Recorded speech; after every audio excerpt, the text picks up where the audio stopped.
আসসালামু আলাইকুম। কুকিং হাউজে সবাইকে স্বাগতম জানাচ্ছি আমার আজকের রেসিপি দেখার জন্য। আজ রান্না করব কাঁঠাল বিচি শুটকি দিয়ে পুঁই শাকের চচ্চড়ি। কাঁঠাল বিচি এবং শুটকি দিয়ে পুঁই শাকের এই চচ্চড়িটা খেতে এত বেশি টেস্টি এবং মজার হয় যে এটা দিয়েই নিমিষেই 1 প্লেট ভাত শেষ হয়ে যাবে। পুঁই শাকের চচ্চড়িটা বিভিন্নভাবেই রান্না করা যায়, তবে আজকে যেভাবে রান্না করেছি এভাবে যদি কেউ রান্না করে না থাকেন একবার ট্রাই করে দেখবেন, সবাই ভীষণ পছন্দ করবে খেতে। প্যানে আমি পরিমাণ মতো তেল দিয়ে দেব। এখন এই তেলের মধ্যে দিয়ে দেব পেঁয়াজ কুচি। মিডিয়াম সাইজের একটা পেঁয়াজ কুচি করে নিয়েছি। আর দিয়ে দেব রসুন কুচি, বড় 4 কোয়া রসুন কুচি করে নিয়েছি। এখন এই পেঁয়াজ রসুন হালকা একটু ভেজে নেব কাঁচা গন্ধটা চলে যাওয়া পর্যন্ত। পেঁয়াজ রসুন একটু ভেজে নিয়েছি। এখন এর মধ্যে দিয়ে দেব কাসকি শুটকি। আমি এখানে হাফ কাপ পরিমাণ কাসকি শুটকি নিয়েছি। কাসকি শুটকি খুব ভালোভাবে ধুয়ে পরিষ্কার করে নিয়েছি। এবার দিয়ে দেব কাঁচামরিচ। কাঁচামরিচগুলো ফালি করে নিয়েছি। আমি এখানে 10-12টির মতো কাঁচামরিচ দিয়েছি। শাকে একটু ঝালঝাল হলে খেতে ভালো লাগে। এখন পেঁয়াজ মরিচের সাথে শুটকিটাও একটু ভেজে নেব। শুটকিটা একটু ভেজে নিলে এর যে এক্সট্রা গন্ধ থাকে সেটাও আর থাকে না, আর খুবই সুন্দর একটা ফ্লেভার আসে শুটকিটা ভেজে নিলে। চুলার আঁচ অল্প রেখে ভেজে নেব যাতে পুড়ে না যায়। শুটকিটা আমি 3-4 মিনিট ভেজে নিয়েছি অল্প আঁচে। এখন এর মধ্যে কিছুটা পানি দিয়ে দেব। লবণ দিয়ে দেব স্বাদ মতো। শুকনা মরিচের গুঁড়া দিয়ে দেব হাফ চা চামচ। হলুদ গুঁড়া দিয়ে দেব হাফ চা চামচ। ধনিয়া গুঁড়া দিয়ে দেব 1 চা চামচ। ভালো করে নেড়েচেড়ে মশলাটা কষিয়ে নেব। আমি এখানে কাসকি শুটকি দিয়ে পুঁই শাকটা চচ্চড়ি করছি। আপনারা চাইলে আপনাদের পছন্দ মতো যে কোনো শুটকি দিয়ে এই পুঁই শাকের চচ্চড়িটা করে নিতে পারেন, অথবা ফ্রেশ চিংড়ি দিয়েও করে নিতে পারেন। এখানে যার যার পছন্দ মতো শুটকি ব্যবহার করে এই চচ্চড়িটা করে নেওয়া যাবে।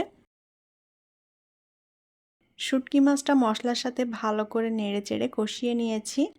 এখন এর মধ্যে দিয়ে দেব পুঁই শাকের ডাঁটা এবং আলু। আমি পুঁই শাকের ডাঁটাগুলোকে এভাবে ছোট টুকরো করে কেটে নিয়েছি। পুঁই শাকের আঁশটা ফেলে দিয়ে তারপরে ছোট টুকরো করে নিয়েছি। আর এখানে নিয়েছি বড় সাইজের একটা আলু, আলুটাও ছোট টুকরো করে দিয়েছি। এখন এর মধ্যে দিয়ে দেব কাঁঠালের বিচি। 1 কাপ পরিমাণ নিয়েছি কাঁঠালের বিচি। কাঁঠালের বিচিগুলো চিকন চিকন করে কেটে নিয়ে খুব ভালোভাবে ধুয়ে পরিষ্কার করে নিয়েছি। কাঁঠালের বিচির উপরে যে পাতলা লাল খোসাটা সেটা সামান্য আছে, এটা থাকলে কোনো সমস্যা নেই। এখন ভালো করে নেড়েচেড়ে সবকিছু একত্রে মিলিয়ে নিয়ে কিছুক্ষণ কষিয়ে নেব।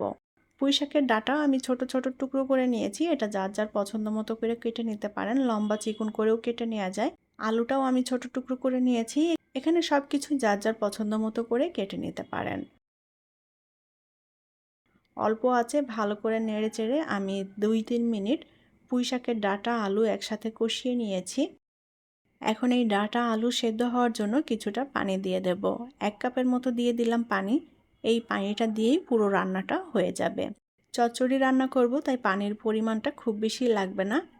এবার ঢাকনা দিয়ে ঢেকে রান্না করে নেব যাতে ডাঁটা আলু তাড়াতাড়ি সেদ্ধ হয়ে যায়। 5 মিনিটের মতো ঢাকনা দিয়ে ঢেকে রান্না করে নিয়েছি। উল্টাপাল্টা করে নেড়ে দেব যেন সব ডাঁটাগুলো সমানভাবে সেদ্ধ হয়ে যায়। এখন এর মধ্যে পুঁই শাক দিয়ে দেব।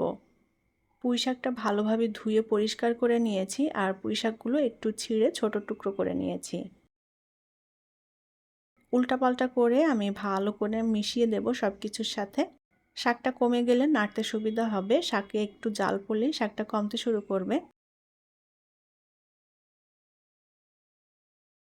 ভালো করে শাকটা নেড়েচেড়ে দিয়েছি। এবার ঢাকনা দিয়ে ঢেকে রান্না করে নেব। 3-4 মিনিট আমি ঢাকনা দিয়ে ঢেকে শাকটা রান্না করে নিয়েছি। ঢাকনাটা তুলে নিলাম। আবারও উল্টাপাল্টা করে একটু নেড়ে দেব। উল্টাপাল্টা করে নেড়ে দিলে শাকটা সব দিকটাই সমানভাবে সেদ্ধ হয়ে যাবে। ডাঁটা এবং আলুগুলোও কিন্তু সেদ্ধ হয়ে গিয়েছে, যেহেতু এগুলো আগেই একটু কষিয়ে নিয়েছি। আর পুঁই শাক রান্না হতে একদমই সময় লাগে না। পুঁই শাকটাও মোটামুটি সেদ্ধ হয়ে এসেছে। এখন যে পানিটা আছে এই পানিটা আমি একেবারে টানিয়ে শুকনো করে নেব। এখানে একদমই পানি থাকবে না। ঢাকনা দিয়ে ঢেকে দেব। আমি আরও 2-3 মিনিট ঢাকনা দিয়ে ঢেকে রান্না করে নিয়েছি। পানিটা অনেকটাই টেনে এসেছে। এখন যে পানিটা আছে এই পানিটাও টানিয়ে একেবারে শুকনো করে নেব। উল্টাপাল্টা করে একটু নেড়ে দেব যাতে মাখো মাখো হয়ে যায়। এই চচ্চড়িটা মাখো মাখো হলে খেতে ভালো লাগে। তবে কেউ যদি একটু ভেজা ভেজা ঝোল রাখতে চান তাহলে রাখতে পারেন, এটা যার যার পছন্দ। কাঁঠাল বিচির শুটকি দিয়ে পুঁই শাকের চচ্চড়িটা রান্না পুরোপুরি কমপ্লিট হয়ে গিয়েছে। এখন এটা নামিয়ে পরিবেশন করব। পুঁই শাকের এই চচ্চড়িটা সাদা গরম ভাত দিয়ে খেতে এক কথায় অসাধারণ। পুঁই শাক খেতে যারা পছন্দ করেন আশা করছি তাদের কাছে ভীষণই ভালো লাগবে আমার আজকের এই রেসিপি। এখনও যারা শুটকি কাঁঠাল বিচি দিয়ে পুঁই শাকের চচ্চড়ি এভাবে রান্না করেননি অবশ্যই একবার রান্না করে দেখবেন, খুবই ভালো লাগে খেতে আর সবাই ভীষণ পছন্দ করবে। রেসিপিটি যদি ভালো লেগে থাকে তাহলে প্লিজ লাইক, কমেন্ট এবং শেয়ার করবেন। পরবর্তী রেসিপি দেখার আমন্ত্রণ জানিয়ে বিদায় নিচ্ছি। ভালো থাকবেন সবাই। আল্লাহ হাফেজ।